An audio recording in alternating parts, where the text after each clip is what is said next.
Alors, position relative de deux plans.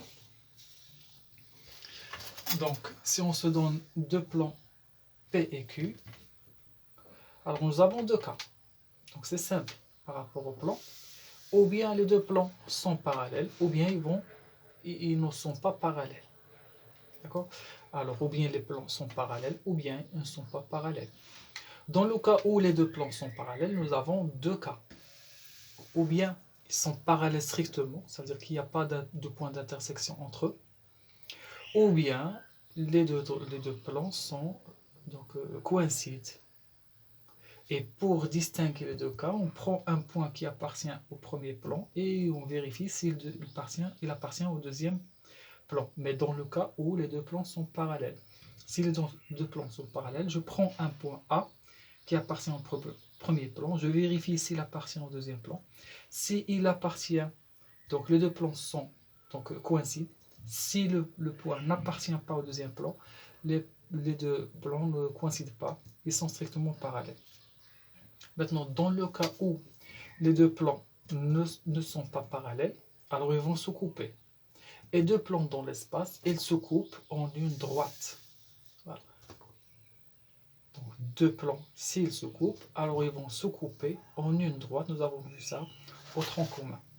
Donc, ils se coupent en une droite. Maintenant, on vient à une dernière proposition. D'accord?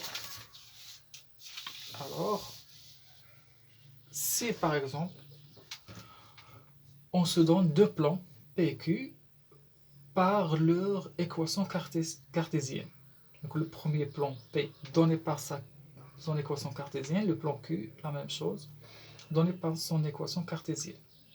Alors maintenant, pour savoir est-ce que P et Q sont parallèles ou bien ils se coupent, on va prendre les coefficients de x, y et z, d'accord, les trois coefficients A, B, C, donc on nomme D, D', c'est comme si on n'a pas D', on prend seulement les coefficients de x, y et z, donc A, B, C.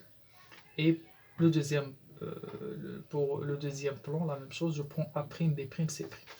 Et on se rappelle de ce système, donc ce système, ce déterminant, il va nous donner trois déterminants extraits. Alors si les trois déterminants extraits de ce déterminant sont tous nuls, alors les plans sont parallèles. Si donc dans le cas contraire, l'un des trois déterminants extraits, l'un au moins est nul, alors les deux plans se coupent en une droite.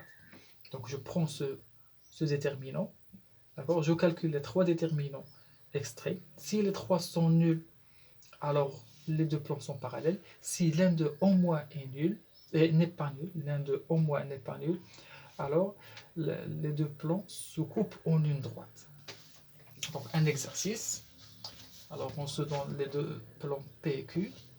Alors je prends le grand déterminant. Un premier déterminant extrait me donne moins 1. Donc c'est 2, 3, 1, moins 1. Alors je calcule, c'est 2 fois 1, 2, moins 3. C'est moins 1 différent de 0. Donc on est dans le deuxième cas.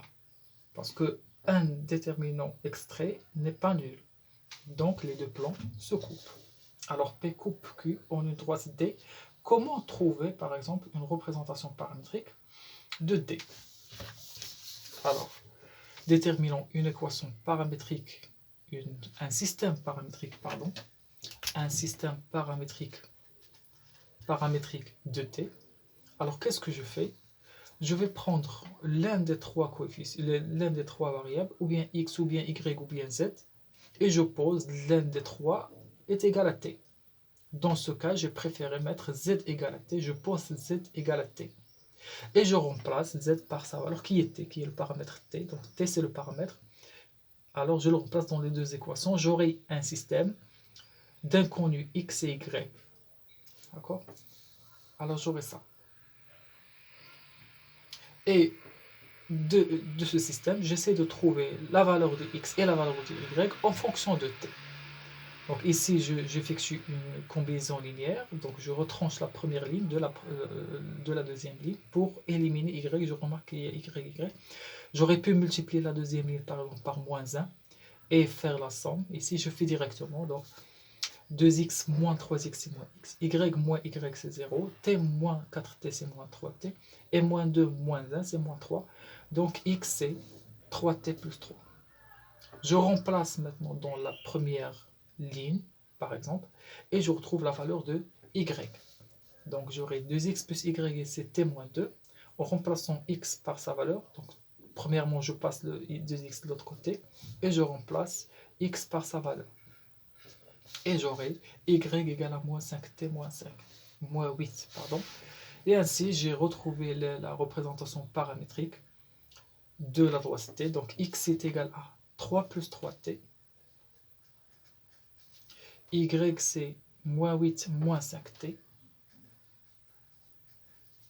Et z c'est t, tel que t appartient à R. C'est une représentation paramétrique d'une droite qui passe par un point de coordonnées 3, moins 8 et 0, et qui a pour vecteur directeur, donc le vecteur qui a pour coordonnées 3, moins 5 et 1.